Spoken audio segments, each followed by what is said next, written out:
नमस्कार, मैं हूं संजय शर्मा। आप देख रहे हैं 4 PM न्यूज़ नेटवर्क। अब से कुछ घंटे पहले जब मैं आचार्य राजीव नारायण शर्मा जी के संग शो किया था, सुबह 6 बजे लोड हुआ, उसमें केजरीवाल को लेकर तमाम उन्होंने चर्चा करी थी।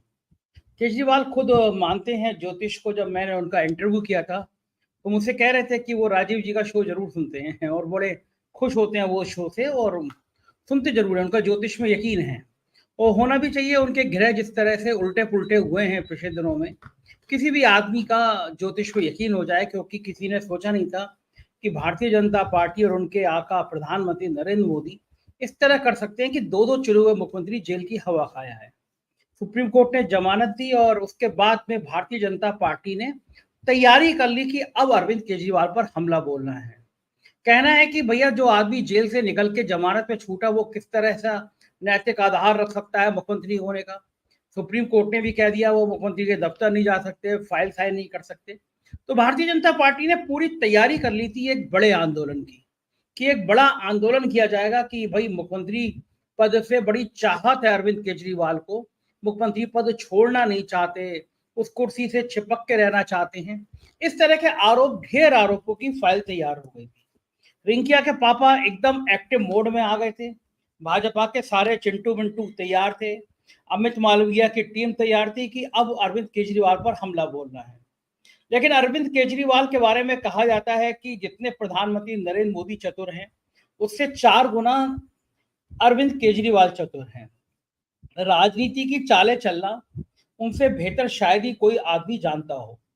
बड़े सौम्य हैं, बातचीत में आप देखेंगे लगेंगे नहीं मुख्यमंत्री हैं। मैं गया तो बिल्कुल आराम से, मैं कुर्सी पे बैठा हुआ था, कुर्सी थी, वो अचानक कमरे में आए और उनका बेडरूम था, तो वो, मैं उठा, वो वहीं बिस्तर में बैठ के कोने में बैठ के, नहीं नहीं आप बैठे रहिए। मैं हैरान कि कोई मुख्यमंत्री इतना विनम्र कैसे हो सकता है। तो विनम्रता में उनका कोई सानी नहीं है। और राजनीतिक कौशलता में अगर थोड़े से भी वो चतुर ना होते, तो मोदी जी उनकी पार्टी को मटिया मेट कर चुके होते। लेकिन पार्टी की व्यू रचना ऐसी की है कि सारे दिग्गज जेल में चले गए, सारे दिग्गजों को जेल में भेज दिया मोदी जी ने, लेकिन तब भी आम आदमी पार्टी उतनी ही जीवटता से खड़ी रही। संजय सिंह ने, अकेले संजय सिंह ने धुआं निकाल दिया। संजय सिंह की जब जमानत मिली, तो गोदी मीडिया के नेशनल चैनल, जिनको अपने आप को कहते हैं, उनमें बाकायदा बुलेटिन चल रहे थे कि संजय सिंह की जमानत के पीछे भारतीय जनता पार्टी का हाथ है। अब देखिए, संजय सिंह बीजेपी के संग खेल खेलेंगे। लेकिन संजय सिंह ने आके जो हमले किए, उसने बीजेपी को रुला दिया। अब केजरीवाल की जमानत हुई तो ये कहा गया कि हरियाणा चुनाव से पहले बीजेपी ने थोड़ा सॉफ्ट रुख रख लिया, सीबीआई को निर्देश दिए कि भैया जमानत हो जानी चाहिए, जिससे हरियाणा में केजरीवाल कांग्रेस का खेल बिगाड़ दे। केजरीवाल के बारे में जितनी कहानियां सुनाई जाए उतनी कम है। कुछ लोग उनको बीजेपी की बी टीम कहते हैं, कुछ लोग कहते हैं कि बीजेपी उनसे घबराती है क्योंकि बीजेपी का जो मूल वोटर है, उसको उन्होंने छीन लिया है बीजेपी से। रणनीति जो भी हो, लेकिन केजरीवाल राजनीति की वो पहेली बन गए हैं, राजनीति के शतरंज के वो चौसर बन गए हैं, जिस पर खेलना आसान नहीं है। केजरीवाल के इस्तीफे की कहानी क्या है, क्या रणनीति है, इस पे आज कुछ खास मेहमानों से बातचीत करेंगे। उससे पहले केजरीवाल का एक भाषण सुनवाता हूँ। कार्यकर्ताओं से संवाद से पूछना करते हुए चाहता हूं, उन्होंने मैं देश बातचीत की करी है। जनता से पूछना चाहता हूं कि क्या केजरीवाल ईमानदार है कि गुनाहगार है। दोस्तों, 2 दिन के बाद, आज से 2 दिन के बाद मैं सीएम की कुर्सी से इस्तीफा देने जा रहा हूं।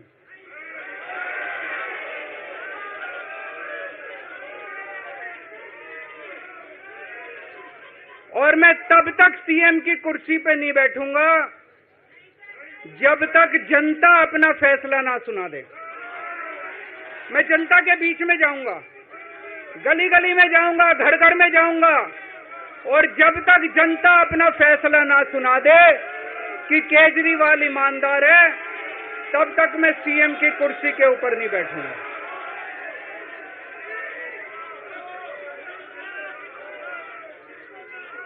आज से कुछ महीने बाद चुनाव है, दिल्ली के चुनाव है।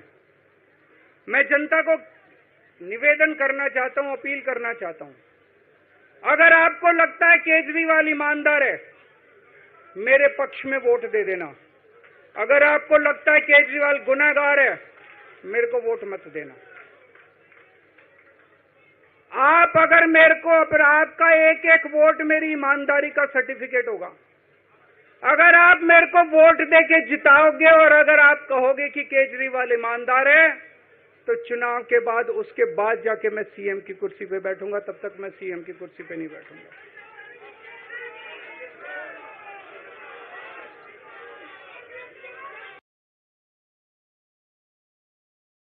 आपका एक एक वोट मेरे लिए साबित करेगा कि मैं ईमानदार हूं या नहीं हूं। मेरे साथ बहुत खास मेहमान जुड़ रहे हैं। महाराष्ट्र से धनंजय जी हैं, नागरिक एक बहुत बढ़िया प्लेटफॉर्म चलाते हैं वो यूट्यूब पे, बहुत अच्छे सीनियर जर्नलिस्ट हैं, महाराष्ट्र में मुंबई में रहते हैं और बहुत शानदार काम करते हैं।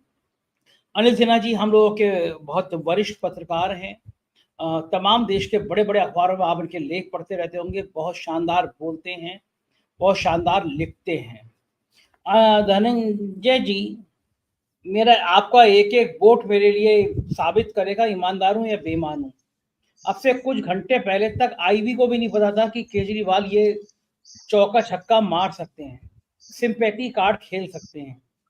हरियाणा का चुनाव सिर पर है, दिल्ली के चुनाव वो चाहते हैं नवंबर में महाराष्ट्र के साथ हो जाए। मुझे लगता नहीं है हालांकि महाराष्ट्र के चुनाव करा पाएगी सरकार, क्योंकि महाराष्ट्र में बैठ के आपने देखा है कि किस तरह बैंड बजी हुई है भाजपा की।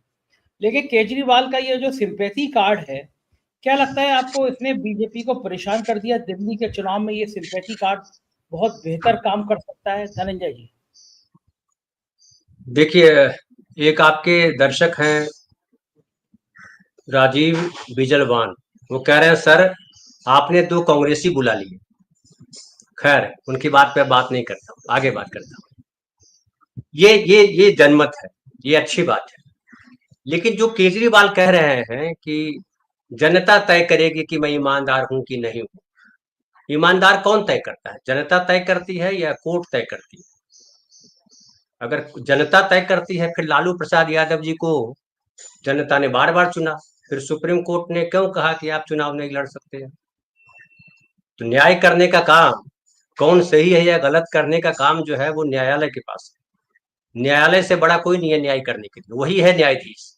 तो न्यायालय जो फैसला देगी उसको आप मानते हैं या नहीं मानते हैं वो मसला है। अब फिर आते हैं केजरीवाल जी के इस्तीफे पर। केजरीवाल जी आज इस्तीफा क्यों देना चाह रहे हैं? वो तो लगातार कह रहे थे कि मैं नैतिकता हमारे लिए सबसे इम्पोर्टेंट है। नैतिकता क्या कहती है? नैतिकता कहती है कि अगर हम पे दाग लग जाए और लोगों को संदेह हो तो आप उस जगह से हट जाइए, आप इंसाफ होने दीजिए। और कहते हैं कि जिस दिन मुझ पे जब उन पे लगा था ये आरोप और उनको पुलिस ने पकड़ा था, सीबीआई ने अरेस्ट किया था, ईडी ने अरेस्ट किया था, उसी दिन उनको इस्तीफा दे देना चाहिए। कई मंत्रियों ने, मुख्यमंत्रियों ने, लोगों ने इस्तीफे दिए। नैतिकता वहां एक सेट करते। फिर जिन जिन लोगों के खिलाफ इन्होंने आरोप लगाए थे उसमें से शीला दीक्षित एक महत्वपूर्ण है। शीला दीक्षित के खिलाफ क्या नहीं बोला था? क्या शीला दीक्षित के खिलाफ कुछ साबित कर पाए? उस बात के लिए इस्तीफा इनको देना चाहिए थी कि मैं जो नैतिकता लेकर के चलना चाह रहा था वो नैतिकता पूरी नहीं कर पाया, किन्हीं वजहों से। वो अदालत दोषी है या फलाना दोषी है, किसी पे आप दोष मढ़ करके आप इस्तीफा दे सकते थे। तो नैतिकता से इनका संबंध नहीं है, ये तो हम कहेंगे कि नैतिकता से कोई लेना देना इनका नहीं है। अब राजनीति की बात आती है, तो ये राजनीति है और इस राजनीति से उन्होंने जो है पहला काम किया कि हरियाणा में अभी जो चुनाव हो रहा है तो हरियाणा में एक और जो है सहानुभूति कार्ड फेंका है। और इस सहानुभूति कार्ड से, हरियाणा में जो सहानुभूति कार्ड फेंका है, उससे किसका लाभ होगा? क्या बीजेपी का नुकसान होगा? क्या केजरीवाल बीजेपी का वोट काटने जा रहे हैं? क्योंकि बीजेपी वहां सरकार में है, तो सरकार में जो है उसके खिलाफ आक्रोश है, तो एंटी एस्टेब्लिशमेंट वोट जो होता है वो केजरीवाल जी को जाएगा, वही कांग्रेस को जाएगा, वही और दूसरी पार्टियों को जाएगा। तो अगर ये जो सहानुभूति कार्ड है अगर ये काम करता है, सिंपैथी कार्ड, तो नुकसान किसका होगा? बीजेपी का नुकसान नहीं होगा। अब फिर बात आती है कि सिंपैथी कार्ड कितना काम करता है। तो जो 2024 का लोकसभा चुनाव हो रहा था उस समय भी इनको रिहा किया गया था, और वो पहला रिहाई थी, वो ये है वो है तमाम चीजें हुई थी। और इसके बाद उनको जब रिहा किया गया था तो क्या कार्ड चला? सिंपैथी कार्ड क्या चला? दिल्ली में तो गठबंधन था, सब सीटें हार गए। पंजाब में लड़े तो 3 सीटें आई, जबकि वहां उनकी सरकार थी। बाकी जगह पे तो कहीं कुछ आया ही नहीं। हरियाणा के कुरुक्षेत्र में क्या आया? कुछ नहीं आया, ठंठन गोपाल। अब जो है एक और होता कि अगर बीजेपी के खिलाफ लड़ रहे हैं, ये तब पता चलता, समझिए ये कांग्रेस के साथ गठबंधन करने जा रहे थे, कांग्रेस ने कहा था कि नहीं, हम आपको 5 सीट से ज्यादा नहीं देंगे। ये कह रहे थे मुझे 10 सीट चाहिए। 20 सीट पे चुनाव लड़ लेते आप अपनी ताकत दिखाने के लिए। 90 सीट पर चुनाव क्यों लड़ रहे हैं आप? तो ये सारे सवाल जो है वो केजरीवाल जी खुद से तो पूछते ही होंगे, क्योंकि वो एक जागरूक व्यक्ति है। ये तो मैं मानता हूँ कि वो एक आदमी है जो अवेयर है, पॉलिटिकली अवेयर है, सोशली अवेयर है। वो समझता है, अपने गुना भाग जोड़ घटाव सब जानता है। वो अनपढ़ नेता नहीं है। मैं किसी का नाम नहीं लूंगा, लेकिन उनके जैसा वो नेता नहीं है जिनकी डिग्री का पता नहीं। इस आदमी को पता है कि इसका क्या, इस स्टेप का क्या असर होगा। लेकिन उनको ये पता करना चाहिए कि आम आदमी जो है, जिनको सवाल कर रहे हैं कि आम आदमी क्या, उन्होंने जो अभी सभा बुलाई है उसमें आम आदमी कितने बैठे हैं? उनके कैडर के लोग बैठे हैं या आम आदमी बैठा हुआ है? कितने आम आदमी जाते हैं सुनने के लिए इस तरह के भाषण को? जाहिर है उनके कैडर के लोग हैं। आप देख रहे हैं हाथ ऐसे हिला रहे हैं, नहीं नहीं आप इस्तीफा में नहीं दीजिए। वो कैडर के लोग हैं, आम आदमी नहीं है। प्रधानमंत्री भी बोलते हैं कि हम 140 करोड़ लोगों के प्रधानमंत्री हैं। क्या वो हैं 140 करोड़ लोगों के प्रधानमंत्री? तो मणिपुर कहाँ था? जो योगी जी बोलते हैं मुसलमान और यादव अपराधी हैं, तब प्रधानमंत्री जी कहाँ बोलते हैं? जब कश्मीर की बात आती है तो हिंदुओं की बात क्यों करते हैं? ऐसे तमाम चीजें। तो ये दावे अलग है, लेकिन मुझे लगता है कि इससे बहुत कुछ फर्क नहीं पड़ने वाला है। मैं और आऊंगा धनंजय जी, दोबारा आऊंगा। एक बार अनिल जी से की भी राय ले लूं, फिर दोबारा आपसे बातचीत करूंगा। अनिल सिन्हा जी, जैसा धनंजय जी ने कहा कि हरियाणा में भाजपा को फायदा होगा, उसकी सत्ता के विरोधी मत जो है वो विभाजित हो जाएंगे। लेकिन कोई भी आदमी राजनीति करता है वो ये सोच के तो करता नहीं है कि इसको फायदा किसको नुकसान, वो तो अपना फायदा देखता है। क्या वाकई में माना जाए कि बीजेपी की बी टीम है केजरीवाल, जैसा लोग कह रहे हैं, या ये माना जाए कि केजरीवाल बीजेपी का जो मूलभूत वोट है, जो कांग्रेस में नहीं जाना चाहता था, लेकिन बीजेपी को मन मार के वो वोट दे देता, उस वोट में भी सेल लग जाएगी? नुकसान फायदा किसका होगा? केजरीवाल का ये कदम क्यों उठाया है? क्या केजरीवाल ने? आप क्या देखते हैं? देखिए, एक तो है केजरीवाल की पॉलिटिक्स का को थोड़ा समझना चाहिए। वो एक मतलब बी टीम के बारे में बार बार कहना अच्छा नहीं लगता है, और ये वैसे भी किसी को बी टीम कहना थोड़ा उतना मतलब बढ़िया कोई संबोधन नहीं है। लेकिन उनकी पॉलिटिक्स का देखिए, कोर पॉलिटिक्स क्या है, वो अंततः एक कॉमनल पॉलिटिक्स के ही करने वाले व्यक्ति हैं। और वो ज़्यादा उदाहरण की जरूरत नहीं है। आपने दिल्ली के दंगे देखे, आपने देखा तबलीग को, जैसे उसमें आगे आगे थे। उन्होंने ही तबलीग का जो कोरोना कोविड जिहाद टाइप का जो चलाया था, उसके सूत्रधार थे ये मतलब अरविंद केजरीवाल। तो वो एक तरह से संघ की जो आरएसएस की जो ब्रॉडर पॉलिटिक्स है उसका ही हिस्सा है। अब ये भी खुली हुई बात है क्या कि अन्ना हजारे का आंदोलन पूरी तरह संघ के द्वारा प्रायोजित तो नहीं कहे, अगर नहीं भी कहे तो समर्थित था ही। और एक एंटी गांधी भी है उनके। पहला अकेला मतलब हमको लग रहा है कि कोई चीफ मिनिस्टर, इवन बीजेपी का भी चीफ मिनिस्टर, इस तरह से गांधी जी के अपने पीछे तस्वीर न लगाता हो। ये अकेला मुख्यमंत्री है। वो कम सीपीएम के भी लोग नहीं लगा पाते होंगे चीफ मिनिस्टर। लेकिन ये एक तरफ डॉक्टर अंबेडकर और दूसरी तरफ भगत सिंह, दोनों के विचारों से इनका कोई लेना देना नहीं है। क्योंकि अभी वो जेल डायरी का जिक्र कर रहे हैं जैसे भगत सिंह की तरह जेल गए हों। और वो कर क्या रहे हैं?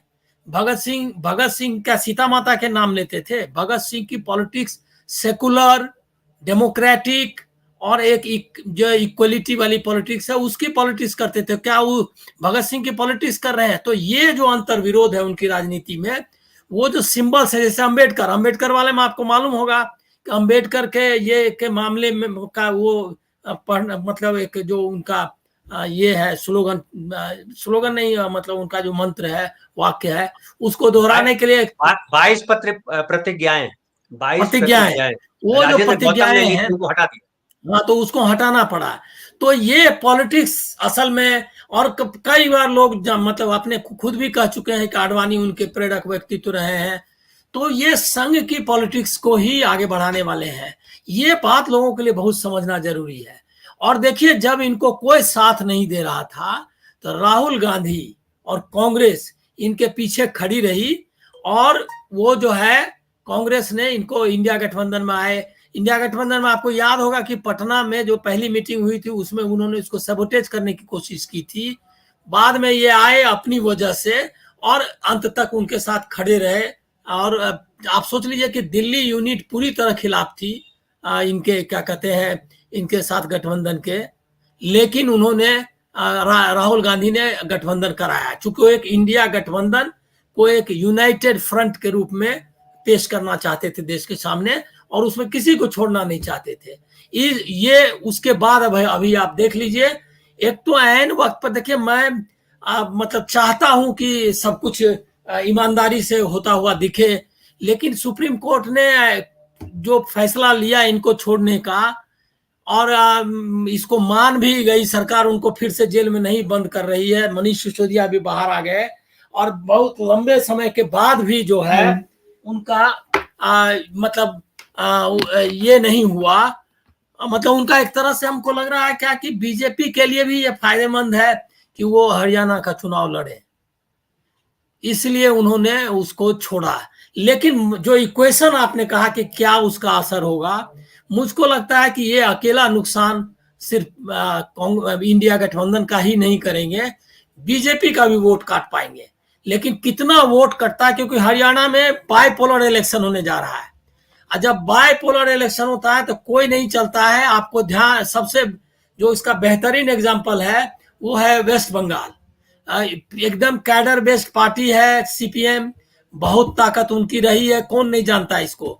लेकिन बाइपोलर इलेक्शन हो गया, कांग्रेस और दोनों का संगठन सबसे ज्यादा मजबूत है, मतलब बीजेपी से भी अधिक मजबूत है अभी भी बंगाल में। लेकिन इलेक्शन चूंकि मोदी वर्सेस ममता हो गया तो ये लोग सबसाइड हो गए, तो ये कोई असर कर पाएंगे इसमें मुझको डाउट है। लेकिन इनकी मंशा जो है वो यही है। दूसरा, अभी जो इस्तीफे की बात की, इस पर भी ध्यान देना चाहिए। इन्होंने इस बीच में सुनीता केजरीवाल को प्रोजेक्ट कर लिया है एज ए लीडर ऑफ आम आदमी पार्टी। आपने देखा होगा कि किस तरह से किया लोगों ने, और ये लोग जबकि डायनेस्टिक पॉलिटिक्स के कितना खिलाफ रहे हैं। ये आपको याद होगा कि वाड्रा पर अगर बीजेपी ने अटैक किया होगा, उससे ज्यादा अटैक एक समय में कि अन्ना हजारे और केजरीवाल के लोग करते थे रॉबर्ट वाड्रा पर, और उसको बताते थे कि किस तरह से पूरा गांधी परिवार जो है वो कॉरपोरेट की मदद कर रहा है, और वो जो है अपने फायदे के लिए, मतलब व्यक्तिगत फायदे ले रहा है उसकी छवि गिराने में। तो इसीलिए मुझको लग रहा है क्या कि उसके बाद अभी वो अपनी पत्नी को बनाना चाहते हैं, या बनाएंगे या नहीं अभी मालूम नहीं, लेकिन मुझको लग रहा है कि रास्ता उन्होंने उसके लिए निकाला हुआ है। खुद ही बाद में आएंगे कि सारे आम आदमी पार्टी के नेता बताएंगे कि हम जो है सुनीता केजरीवाल को बनाना चाहते हैं। उन्होंने ये भी साफ कर दिया है कि मनीष सिसोदिया मैदान में नहीं है, संजय सिंह राज्यसभा में है। ये दो नेता के बाद कोई ऐसा नेता नहीं है जो सुनीता केजरीवाल के मुकाबले मतलब वह स्टैंड कर सके। तो इसलिए मुझको लग रहा है क्या कि अनिल जी, आतिशी के बारे में आपका क्या मानना है? आतिशी भी महिला है, तेज तर्रार है, आतिशी भी तो बन सकती हैं, क्योंकि केजरीवाल जानते हैं अगर वो पत्नी को इस दौर में बनाएंगे, इस समय में बनाएंगे, तो परिवारवाद का आरोप लगेगा, ठीक संदेश नहीं जाएगा। और केजरीवाल बहुत चतुर खिलाड़ी हैं राजनीति के, ऐसी गलती करेंगे क्या वो बीबी को बना दें, अपनी पत्नी को बना दें? आतिशी भी तो एक बढ़िया नाम है। हाँ, ये आपका सही है मानना, मैं भी मानता हूं कि अभी मेरा तो मानना है कि मोदी जी भी 19 है, मतलब खेलने में जो है उससे बढ़िया पॉलिटिकल स्पोर्ट्स पर्सन जो है हिंदुस्तान में अभी कोई नहीं है। पॉलिटिकल स्पोर्ट्स पर्सन, खिलाड़ी है वो कोई राजनीतिक नहीं है, स्टेट्स राजनेता नहीं कहना चाहिए उनको, वो खिलाड़ी है, और बहुत ही, मतलब हमको लग रहा है इससे दमदार खिलाड़ी कोई नहीं है। तो ये सुनीता केजरीवाल को शायद ना बनाए। लेकिन जो मैं इसलिए ये गेस कर पा रहा हूं कि जब ऐसा मौका आया कि अपनी अनुपस्थिति में किसको प्रोजेक्ट करना है, तो आतिशी को उन्होंने उस तरह से प्रोजेक्ट नहीं होने दिया है। ये आपको ध्यान रखना चाहिए। अगर वो बनेगी भी तो एक मुहर लगाने वाली महिला के रूप में ही उनका होगा, लेकिन बनाना चाहिए। अगर राजनीति का जो जितने मतलब तेज खिलाड़ी है वो, उससे लगता है कि वो आतिशी को चूज करेंगे। लेकिन आपको मैं एक चीज बता दूं कि बहुत ही जो बढ़िया तैराक होता है वो किनारे डूबता है। तो ये जो है इसकी संभावना है। आप बताइए कि एक जिस समय लालू जी ने राबड़ी देवी को बनाया था, वो उस समय उनके पास ऑप्शंस कम थे क्या? और उनसे जैसा तेज, मतलब हिंदुस्तान में मैं कुछ उनको तो मैं कुछ राजनेता से थोड़ा कम की श्रेणी में लेकिन बढ़िया राजनीतिक मानता हूं। आइडियोलॉजी जो पॉलिटिक्स है उन्होंने की है, इसलिए उनकी तुलना में केजरीवाल से निश्चित तौर पर नहीं करूंगा। उनका एक ऐतिहासिक कंट्रीब्यूशन है बिहार और देश की राजनीति में, इसलिए उससे तुलना नहीं होगी। लेकिन उन्होंने भी वो अंत में कर दिया ना कि अंत में ले आए, तो इसकी संभावना से इनकार मैं नहीं करूंगा, क्योंकि आप देखा ना, आपने जहां जहां इंडिया गठबंधन में रिप्रेजेंट करने का मौका आया और केजरीवाल को रिप्रेजेंट करने का मौका आया आम आदमी पार्टी को, तो उन्होंने सुनीता को आगे बढ़ाया, जब कोई एकदम मतलब राजनीति में कोई उनका कोई मतलब ये नहीं था, मतलब उनकी दिलचस्पी है या नहीं मालूम नहीं, लेकिन वो नहीं थी। तो इसलिए इसकी संभावना है। मतलब दिमाग कहता है कि आतिशी को बनाएंगे, लेकिन दिल कहता है कि वो अंत में सुनीता केजरीवाल को चुनेंगे। ये मेरा मुझको लगता है। बिल्कुल मान सकता हूँ धनंजय जी, बड़ी बड़ी डगर कठिन है डगर पन्नगट की। एक तरफ आतिशी हैं, तेजतर्रार नेता हैं, वो हैं, या भली संजय सिंह राज्यसभा में हो, लेकिन खेल तो सारा 6 महीने का ही है। 6 महीने में चुनाव हो जाएंगे और केजरीवाल ने कहा है कि मैं बस चुनाव के बाद आप तय कर दीजिए। यानी खेल चुनाव का है कि चुनाव के से पहले जो मुख्यमंत्री बनेगा और दोबारा आम आदमी पार्टी सत्ता में आती है तो वो नहीं रहेगा, क्योंकि केजरीवाल ने साफ कह दिया कि चुनाव आपने चुन लिया सरकार को तो उसके बाद क्या होगा ये उन्होंने नहीं कहा। यानी जो मुख्यमंत्री बनेगा भी वो नई सरकार के आने तक रहेगा, खड़ाऊ रख के चलाएगा सिंहासन पे। कि रामचंद्र जी चल गए तो उनकी खड़ाऊ रख सकती सिंहासन पे। तो संजय सिंह भी बढ़िया विकल्प हो सकते हैं। मेरे जहां तक मैं होता है, मैं गलत हूँ, मेरे को संविधान की जानकारी गलत हो, लेकिन कोई राज्यसभा का सदस्य संसद सीएम बना रह सकता है। अभी तो 6 महीने तक तो टाइम है ही है उसके लिए। संजय सिंह भी एक बड़े नेता सकते हैं, लेकिन आतिशी एक ट्रम्प कार्ड है, एक महिला है, तेजतर्रार नेता है। और स्वाति मालीवाल ने जिस तरह आरोप लगाए हैं, महिलाओं का जो एक नुकसान हुआ है आम आदमी पार्टी को लोकसभा चुनाव में, उनका नुकसान हुआ, एक महिला विरोधी छवि बनी। अगर आतिशी बनती हैं तो कैसा रहेगा? आपको क्या लगता है धनंजय जी, क्या रणनीति हो सकती है अरविंद केजरीवाल की? देखिए, एक जो मेरी जानकारी है उसके अनुसार विधानसभा चुनाव होने से पहले 6 महीने से ज्यादा का समय होना चाहिए, तब दूसरा आदमी बैठेगा जो किसी विधानसभा के मेंबर नहीं है। वो अगर 6 महीने के भीतर का समय है कि 6 महीने के बाद ज्यादा समय नहीं है, तो विधायक को ही चुनना पड़ेगा, सांसद नहीं हो सकता, क्योंकि वो विधानसभा का मेंबर होना जरूरी है मुख्यमंत्री होने के लिए। तो वो टेक्निकल है, वो जानते हैं लोग। अब बात आती है जो सबसे महत्वपूर्ण है। धनंजय जी देखिए, हरियाणा में लाइव उदाहरण सामने है। सत्र नहीं बुला पाए तो उससे पहले गवर्नर ने विधानसभा भंग कर दी, क्योंकि टेक्निकल चीजें फर्क आती है। 6 महीने वो दूसरा, वो संजय जी वो दूसरा विषय है। वो चूंकि 6 महीने में आपको मैक्सिमम 6 महीने में आपको सत्र बुलाना है, वो आपने बुलाया नहीं। इसलिए नहीं बुलाया कि आपको खतरा था कि सत्र बुलाएंगे, कोई विधेयक लेके आएंगे और गिर जाएगा अगर विधेयक, तो और छीछालेदर हो जाएगी और चुनाव में बड़ा बुरा असर पड़ेगा। ये जो मैटर ये मनीष सिसोदिया ने एक ट्वीट किया है, मैं 1 मिनट को रोकूंगा धनंजय जी। वो कह रहे हैं ईमानदारी से शिक्षा का काम करने के लिए राजनीति में आया था। 10 साल से दिल लगाकर दिल्ली के शिक्षा के मंत्री के रूप में ईमानदारी से काम किया। स्कूल बनवाए, नई नई यूनिवर्सिटी बनवाई। दिल्ली के शिक्षा मंत्री के रूप में इस मंत्र के संग काम किया कि सरकारी स्कूलों में बेहतरीन शिक्षा उपलब्ध कराए बिना भारत विकसित राष्ट्र नहीं बन सकता। 10 साल की मेहनत का असर दिख रहा है कि आज दिल्ली के सरकारी स्कूलों में बच्चे शानदार पढ़ाई करके आईआईटी, जेईई और नेट की परीक्षाएं क्वालिफाई कर रहे हैं। मैंने ईमानदारी से काम किया, लेकिन मुझ पर टुच्ची राजनीति के तहत झूठे आरोप लगाकर मुझे बेईमान सिद्ध करने की कोशिश की गई। 17 महीने झूठे आरोप में जेल में रखा गया। 2 साल की कानूनी प्रक्रिया के बाद अब देश की शीर्ष अदालत तक ने कह दिया कि जाओ अपना काम करो। लेकिन मैं अभी भी उप मुख्यमंत्री, शिक्षा मंत्री की कुर्सी पर नहीं बैठूंगा। मैं यहाँ कुर्सियों और पदों के लालच की राजनीति में नहीं आया हूँ। ईमानदारी से शिक्षा पर काम करने के लिए आया हूँ। मैंने भी फैसला किया है कि अरविंद केजरीवाल जी के साथ जनता की अदालत में जाऊंगा, पूछूंगा जनता मुझे ईमानदार मानती है या नहीं। 3-4 महीने में चुनाव होना है। अगर जनता मेरी ईमानदारी पर मोहर लगाएगी तभी उप मुख्यमंत्री, शिक्षा मंत्री की कुर्सी पर बैठूंगा और शिक्षा के लिए काम करूंगा। ये बात मनीष सिसोदिया ने कह दी है। यानी कि पूरी तरह सहानुभूति का कार्ड खेलने के मूड में आ गए हैं अरविंद केजरीवाल और आम आदमी पार्टी। धनंजय जी देखिए ये जो कह रहे हैं तो आप समझ लीजिए कि अगर अगर समय होता तो भी, समय तो एक तो नहीं है, तो उनका जो संजय सिंह है उनका भी पत्ता गायब है, उन पर भी आरोप है। तो अब जाहिर है कि इसमें से अब इनकी बीवी का भी, इनकी पत्नी जो है क्या नाम है, क्या सुनीता जो जी, सुनीता नाम है, तो सुनीता जी के लिए भी मुख्यमंत्री बनना नहीं है संभव, पॉसिबल नहीं, टेक्निकली पॉसिबल नहीं है, नियम सब पॉसिबल नहीं है। तो आतिशी बचती हैं या गोपाल राय बचते हैं या और कोई हो सकते हैं जो विधानसभा में वो मंत्री हो सकते हैं। लेकिन सवाल मंत्री बनने का नहीं, ये जो अभी जिसे आपने इनका ट्वीट दिखाया मनीष सिसोदिया जी का, इन्होंने लिखा कि कितने स्कूल बनवाए, इन्होंने नंबर लिखा, नंबर नहीं लिखा, यूनिवर्सिटीज बनाई। प्रधानमंत्री भी इसी भाषा में बात करते हैं, हमने यूनिवर्सिटीज बनवाई, हमने स्कूल बनवाए, कितने बनवाए ये भी लिखो ना साथ में, कितने नंबर लिखने में कितना समय लगता है। और आप अगर ढूंढिए जाकर के साइट पे तो आपको पता चलेगा कि मनमोहन सिंह से भी कम स्कूल उन्होंने बनवाए।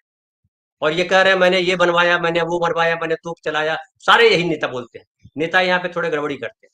लेकिन जो ये केजरीवाल जो कह रहे हैं, मैं उस बात पे फिर मैं दोहरा दूं कि वो जो कार्ड है, कार्ड देखिए, राजनीति में अपनी जगह बनाना गलत नहीं है। राजनीति में नेता सबसे पहले सवाल करता है मैं कहाँ हूँ, मैं कहाँ हूँ, पहला सवाल है राजनीति का। दूसरा सवाल आता है कि मैं क्या करूंगा, तीसरा सवाल आता है मैं कैसे करूंगा। गांधी यही कहते थे ना। तो आप जो है मुख्यमंत्री नहीं रह के भी शासन बढ़िया चला सकते हो, लेकिन क्या केजरीवाल ने जब से पार्टी बनाई है, केजरीवाल की पार्टी में केजरीवाल जैसा या उनके आसपास को नेता दिखाई पड़ता है? तो रीजनल पार्टी जैसा इन्होंने अपना भाव कर दिया है। लालू प्रसाद यादव ने अपनी पत्नी को बनाया, उसके पीछे कहा गया कि लालू प्रसाद को पता था कि अगर किसी को सत्ता सौंपेंगे तो खेल खत्म हो जाएगा, हम जेल से भी नहीं निकल पाएंगे, वो चाहेगा कि ये जेल में बैठा रहे। फिर जो है बात आई कि जैसे नीतीश कुमार ने बनाया मुख्यमंत्री मांझी जी को, मांझी जी से सत्ता लेने में कितनी खिचखिच हुई, वो खड़ा हूं तो था नहीं, वो उतार करके खुद बैठ गए राम। फिर देखिए अभी हाल फिलहाल देखिए हेमंत सोरेन के साथ क्या हुआ, हेमंत सोरेन ने मुख्यमंत्री बनाया उनको और वो चले गए बीजेपी में। तो रीजनल पार्टियों के साथ नहीं, राष्ट्रीय पार्टियों के साथ। मोदी जी आज इस्तीफा देते कि मैं इस्तीफा देता हूं, मुझ पर ये आरोप लगा है, ये अमित शाह जी को प्रधानमंत्री बना देते हैं, कर पाएंगे? फिर अमित शाह जी जो आएंगे तो मोदी जी कहाँ जाएंगे, अंदाजा लगाइए।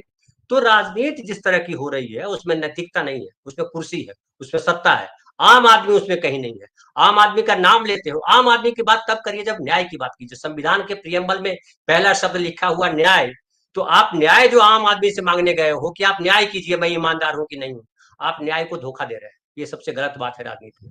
जी बिल्कुल ठीक बात है। बीच में शाहीन खान जुड़ गई हैं, हमारी दिल्ली की स्थानीय संपादक, बहादुर लड़की शाहीन, कई मोर्चों पे लड़ाई लड़ती हैं, योद्धा की तरह काम करती हैं दिल्ली में। शाहीन, बहुत बहुत स्वागत है आपको। मेरी आवाज़ आ रही नहीं आ रही है? शाहीन आज थोड़ा दुखी हैं, ये इनका फ़ोन चोरी हो गया है। अब ये दिल्ली पुलिस के खिलाफ अगर रिपोर्टिंग करेंगी तो फ़ोन तो चोरी हो ही जाएगा। शाहीन चलो कोई बात नहीं, नया फ़ोन मिल जाएगा तुम्हें जल्दी से, लेकिन तुम उदास उदास मत हो। फिलहाल दिल्ली के हाल बताओ, दिल्ली के हाल क्या है? केजरीवाल के इस्तीफे के पीछे की कहानी क्या है? कल सब चैनल पर तुम्हारी बाइट चल रही थी, तुम केजरीवाल के पास सबसे पहले 4PM का माइक लगा के तुम ही वहां मौजूद थी। तो कल टीवी चैनल वाले जो ले रहे थे 4PM को, मोदी मीडिया पसंद करे ना करे, लेकिन ऐसा एंगल था कि हर जगह 4PM की ही आईडी चमक रही थी। क्या स्थिति है शाहीन? कल तुमसे बात हो रही थी केजरीवाल ने, तब क्या तुम समझ पाई थी कि अगला 24 घंटे में बहुत बड़ा खेल होने जा रहा है? माइक ऑन कर लेना शाहीन, बताइए क्या हाल है।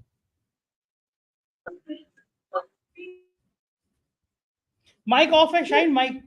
जी बिल्कुल सर, देखिए इस समय हम आम आदमी पार्टी के मुख्य दफ्तर में, जो अभी हाल फिलहाल में नया ऑफिस बना है, जहाँ पर पहली बार बतौर मुख्यमंत्री अरविंद केजरीवाल अपनी सियासत का सबसे बड़ा फैसला लेकर के गए, वो भी उस समय पर जब दिल्ली का जो विधानसभा चुनाव है वो बेहद नजदीक है और जो दिल्ली की राजनीति काफी उथल पुथल इन दिनों देखने के लिए मिल रही है। 2 दिन पहले ही अरविंद केजरीवाल जेल से बाहर आते हैं, एक बड़ी खबर जो है कहीं ना कहीं आम आदमी पार्टी के लिए होती है। लेकिन आज जब अरविंद केजरीवाल ने तमाम बातों का जिक्र करते हुए ये फैसला लिया, निश्चित तौर से आम आदमी पार्टी के कार्यकर्ताओं में कहीं ना कहीं एक निराशा है, एक ऐसा हो गया है कि ये क्या फैसला ले लिया। लेकिन कहीं ना कहीं लोगों के अंदर विश्वास अभी भी है और सब लोग, जैसे जिक्र अरविंद केजरीवाल ने भी किया अपनी 49 दिन की सरकार का, कि किस तरीके से 49 दिन की सरकार का उन्होंने चलाया था, इस्तीफा दिया था क्योंकि उनको पद का कहीं ना कहीं मोह नहीं है। यही बात उन्होंने कही है कि वो जेल के अंदर से इस्तीफा इसलिए नहीं देना चाहते थे क्योंकि वो देश में लोकतंत्र किस तरीके से मजबूत है वो बताना चाहते थे कहीं ना कहीं भारतीय जनता पार्टी को और तमाम देश की जनता को। लेकिन अब उन्होंने साफ कर दिया है कि उनको पद का मोह नहीं है, वो पहले भी ईमानदार थे, ईमानदार हैं, और अब जनता की अदालत में वो एक बार फिर से जाएंगे, जहां पर जनता की अदालत का विश्वास जीत करके, वो जनता का विश्वास जीत करके एक बार फिर से तब तक पद पर जो है नहीं आएंगे जब तक दिल्ली की जनता उन्हें जनादेश नहीं देती है और ये संदेश नहीं देते क्लियर कट में कि वो बतौर दिल्ली के बतौर मुख्यमंत्री उन्हीं को चाहते हैं। अगर हम बात करें सर कल जब हम उन्हें कवर कर रहे थे हनुमान मंदिर परिस्थिति में, वो वहां पर थे, बोल सकते एक धीमी सी मुस्कान उनके चेहरे पर थी। हमने कोशिश की थी उनसे बात करने की कि सर अब आप बाहर आ गए, आगे की क्या कुछ राजनीति रहने वाली है, किस तरीके से आप रहने, हालांकि पावर उनकी कम कर दी गई है, ये तमाम चीजें सामने आ रही थी। वो कुछ नहीं बोले थे, मुस्कुराते हुए चले थे। और जब उनकी वाइफ से हमने पूछा था मैम क्या कहेंगी सुप्रीम कोर्ट के फैसले पर, तो कहीं ना कहीं धन्यवाद उन्होंने कहा था और मीडिया का तमाम लोगों का धन्यवाद किया था। तो कल ही से लग रहा था कि जिस तरीके से उन्होंने कल जो आम आदमी पार्टी के कार्यकर्ता उनसे सवाल नहीं किया था, उनको संबोधित नहीं किया था, लग रहा था बड़ा कुछ जो है दिल्ली के अंदर होने वाला है। और साफ तौर पे वही तस्वीर सामने आई है सर, बड़ा फैसला ले लिया है और एक तरीके से मास्टर स्ट्रोक आप इसे कह सकते हैं, भारतीय जनता पार्टी को पूरी तरीके से धराशायी यहाँ पे कर दिया है। क्योंकि एक दुष्प्रचार लगातार आम आदमी पार्टी के लिए भारतीय जनता पार्टी कर रही थी कि देखिए पावर कम हो चुकी है, साइन नहीं कर पाएंगे, ऑफिस नहीं जा पाएंगे, इस तरीके का प्रचार किया जा रहा था, लेकिन फिर भी सीट नहीं छोड़ रहे। लेकिन यहाँ पर उन्होंने सीट छोड़ करके ऐलान कर दिया है कि वो पूरी तरीके से दिल्ली की जनता के लिए काम करना चाहते हैं, पार्टी का उनका मोह नहीं है। जेल में अगर वो इस्तीफा देते जेल में जाने के बाद तो तब कोई और मैसेज होता, और अब क्लियर कट दिल्ली की जनता के लिए, देश के लिए यहाँ पर एक अलग मैसेज जा रहा है। तो एक अलग इतिहास यहाँ पर रचना हो सकता है कि अलग इतिहास की शुरुआत यहाँ पर हो रही है। मैं अभी दोबारा आऊंगा शाहीन, इस बीच में राघव चड्ढा का बयान आया है, वो सुनवा दूं दर्शकों को, फिर आता हूँ कि मुख्यमंत्री ईमानदार हैं कि नहीं है। अरविंद केजरीवाल जी ने 2020 में काम के नाम पर वोट मांगा था और कहा कि अगर मैंने काम किया है तो मुझे वोट देना, मैंने काम नहीं किया तो मुझे वोट नहीं देना। आज उनपे तोहमतें लगाई गई, आरोप लगाया गया। आज मुख्यमंत्री जी ने अपनी ईमानदारी की परीक्षा, अग्नि परीक्षा देने का फैसला लिया है। दिल्ली की जनता मुख्यमंत्री को ईमानदार घोषित करेगी झाड़ू का बटन दबाकर। और अब आने वाला 2025 का दिल्ली चुनाव, दिल्ली की जनता उस चुनाव के माध्यम से अपने मुख्यमंत्री को ईमानदार घोषित करेगी। जैसे दीवार पिक्चर में अमिताभ बच्चन के हाथ पे लिखा था, वैसे ही दिल्ली की जनता उसके ठीक उलट अपने हाथ पर लिखेगी कि मेरा केजरीवाल ईमानदार, और दिल्ली तय करेगी कि मुख्यमंत्री ईमानदार है कि नहीं है। अरविंद केजरीवाल जी ने 2020 में काम के नाम पर वोट मांगा था और कहा कि अगर मैंने काम किया है तो मुझे वोट देना, मैंने काम नहीं किया तो मुझे वोट नहीं देना। आज उनपे तोहमतें लगाई गई, आरोप लगाया गया। आज मुख्यमंत्री जी ने अपनी ईमानदारी की परीक्षा, अग्नि परीक्षा देने का फैसला लिया है। दिल्ली की जनता मुख्यमंत्री को ईमानदार घोषित करेगी झाड़ू का बटन दबाकर। और अब आने वाला 2025 का दिल्ली चुनाव, दिल्ली की जनता उस चुनाव के माध्यम से अपने मुख्यमंत्री को ईमानदार घोषित करेगी। जैसे दीवार पिक्चर में अमिताभ बच्चन के हाथ पे लिखा था, वैसे ही दिल्ली की जनता उसके ठीक उलट अपने हाथ पर लिखेगी कि मेरा केजरीवाल ईमानदार। शाहीन, ये तो बात पिक्चरों तक आ गई, दीवार पिक्चरों तक आ गई। परिणीति चोपड़ा की शादी के बाद राघव चड्ढा भी डायलॉग बोलने लगे हैं। ये बात अलग है कि जब गिरफ्तारी की बात हुई थी तो भाई साहब लंदन चले गए थे, कई महीनों तक लंदन से लौटे नहीं थे, लेकिन आज बड़े जोश में दिखाई दे रहे हैं। चुनाव पास में है, राघव चड्ढा जो आज जोश में बात कह रहे हैं कि दिल्ली की जनता साबित करेगी। क्या लगता है कि सिंपैथी कार्ड का शाहीन कोई फायदा होगा आम आदमी पार्टी को? माइक अनम्यूट कर लो शाहीन, माइक। सर बिल्कुल, मैं पहले तो बताना चाहूंगी ये वही बाइट है जिसको कवर करते समय मेरा फोन चोरी हो गया है। इसी वीआईपी बाइट को लेने के चक्कर में, क्योंकि भीड़ बहुत ज्यादा होती है, कार्यकर्ता भी होते हैं और मीडिया भी इसका ताका लगा होता है, तो वही समय था। खैर एनीवेज कहा जाता है कि शो मस्ट गो ऑन, और वही कर रहे हैं कि अपनी ड्यूटी को निभा रहे हैं, क्योंकि हमें जनता को बताना भी जरूरी है कि क्या कुछ इस समय चल रहा है। तो सर अगर मैं बात करूँ, देखिए यहाँ पर राघव चड्ढा ने साफ कहा, मूवी से दीवार मूवी का जिक्र करते हुए कहा कि जिस तरीके से वो अपने हाथ पर लिखाते हुए चलते थे, अब ऐसे ही दिल्ली की जनता लिखवाएगी। केजरीवाल ईमानदार, यानी कि केजरीवाल की ईमानदारी की सर्टिफिकेट अब दिल्ली की जनता देगी। आम आदमी पार्टी अब इस पूरे मामले पे कुछ नहीं कहेगी, पूरी तरीके से कॉन्फिडेंट यहाँ पर नजर आ रही है आम आदमी पार्टी। इससे पहले आपको मैं संजय सिंह जी का बताती हूँ बयान, जो उन्होंने अभी कुछ दिन पहले ही कहा था, जब दिल्ली के अंदर राष्ट्रपति शासन लगाने की मांग भारतीय जनता पार्टी की तरफ से तेज हो गई थी। उन्होंने साफ कहा था कि भारतीय जनता पार्टी तय कर ले कि उन्हें अभी दिल्ली के अंदर आना है या 6 महीने बाद आना है। पूरी तरीके से यहाँ पर जो है आत्मविश्वास है कि दिल्ली की जनता एक बार, चौथी बार इतिहास बनाएगी, एक बार फिर से अरविंद केजरीवाल को सीएम बना करके। और इसी की बात देखिए, बार बार आम आदमी पार्टी यही कह रही है कि दिल्ली के, और अभी आज भी अरविंद केजरीवाल ने खुद कहा कि हम चाहते हैं कि चुनाव फरवरी की जगह नवंबर में हो। और अगर भारतीय जनता पार्टी को अपने पर विश्वास है तो वो इस पूरी चुनौती को कबूल करे, साफ तौर पर उन्होंने कहा है। अब भारतीय जनता पार्टी का लग रहा है कि पूरी तरीके से अंदर खाने खबर है कि दिल्ली के अंदर मुश्किल स्थिति में भारतीय जनता पार्टी है, लेकिन आम आदमी पार्टी काफी आत्मविश्वास से लबरेज नजर आ रही है। पूरी तरीके से नजर आ रहा है कि अरविंद केजरीवाल जब बाहर आ गए, एक एक करके तमाम नेता बाहर आ गए, तो जनता खुद कहती है कि यदि आरोप में सच्चाई है तो सजा क्यों नहीं मिल रही है, क्यों एक के बाद एक नेता बाहर आते जा रहे हैं। साफ तौर पर दिखता है कि ईडी, सीबीआई जैसी एजेंसियों का सिर्फ और सिर्फ यही मंशा है कि किस तरीके से बड़े नेताओं को अंदर रखा जाए और आम आदमी पार्टी को कमजोर और कहीं ना कहीं तोड़ दिया जाए। लेकिन अब जब एक एक करके तमाम आम आदमी पार्टी के नेता बड़े बाहर आ चुके हैं, कॉन्फिडेंट में अलग ही नजर आ रहे हैं, और लग रहा है कि दिल्ली का चुनाव अब पूरी तरीके से एक तरफा आने वाले समय में हो सकता है। शाहीन, और ध्यान रखिए, अपना फोन को ढूंढने की कोशिश करिए, पुलिस से संपर्क करिए, उम्मीद करता हूँ आपका फोन मिल जाएगा। धनंजय जी, अनिल जी, शाहीन जी, आपने अपना समय दिया, बहुत बहुत शुक्रिया, धन्यवाद। तो हम लोग चर्चा कर रहे थे कि अरविंद केजरीवाल के इस्तीफे के ऐलान का आखिर सच क्या है, कारण क्या है। बीच में प्रियंका कक्कड़ का एक बयान और आया है, मैं वो सुनवा दूं आपको। कीर्तिमान स्थापित हुआ है ऑनेस्टी का, ईमानदारी का। आप सोचिए, एक ऐसे मुख्यमंत्री जिन्होंने अपनी सरकारी नौकरी, कमिश्नर की नौकरी, इनकम टैक्स कमिश्नर की नौकरी छोड़ी और दिल्ली की झुग्गियों में काम किया, वो उनके ऊपर ऐसे झूठे आरोप लगाए भाजपा ने, तो उनको कितनी तकलीफ होगी।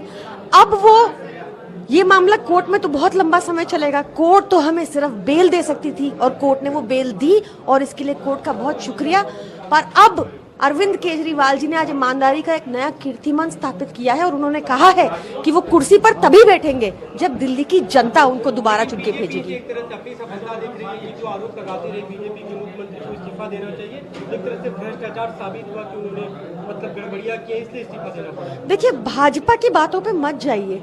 भाजपा पहले उनका तो मंशा ही यही थी कि किसी भी तरीके से अरविंद केजरीवाल जी को रोका जाए, उनके कामों को रोका जाए।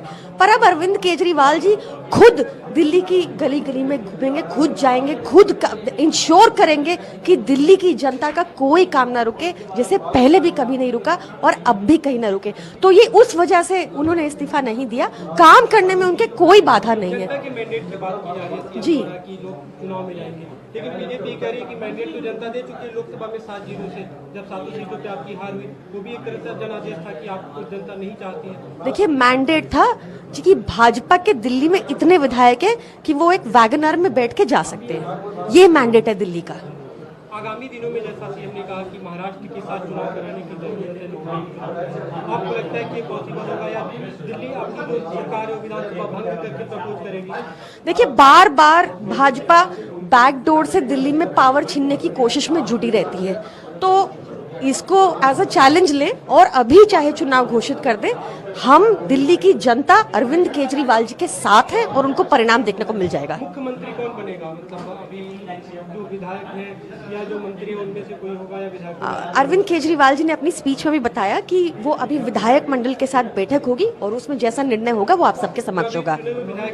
जी, और जो विधायकों की मीटिंग होगी उसके बाद जो भी निष्कर्ष होगा आपके सामने होगा। अभी विधानसभा भंग नहीं होनी चाहिए, मुख्यमंत्री ने बनेगा। मुख्यमंत्री जी ने खुद ऐलान किया कि वो 2 दिन बाद इस्तीफा देंगे और उनकी विधायकों के साथ मीटिंग होगी। उस मीटिंग से जो निष्कर्ष मिलेगा, मंत्रिमंडल के साथ बैठ के जो निष्कर्ष मिलेगा, वो आपके समक्ष होगा। बहुत सफाई के साथ प्रियंका कक्कड़ ने बात घुमा दिया। रिपोर्टर ने पूछा कि क्या विधायकों में से कोई मुख्यमंत्री होगा। प्रियंका कक्कड़ ने कहा कि जब विधायकों की बैठक होगी उसमें तय होगा। जाहिर है सबकी निगाह इस बात पर लगी हुई है कि केजरीवाल अपनी पत्नी को ये कुर्सी सौंपेंगे या कोई बाहर का आदमी होगा, आतिशी या कोई और। हमारी निगाह भी बनी रहेगी। देखते रहिए 4PM न्यूज नेटवर्क। चैनल को ज्वाइन कीजिएगा, सब्सक्राइब करिएगा। शुक्रिया, थैंक यू।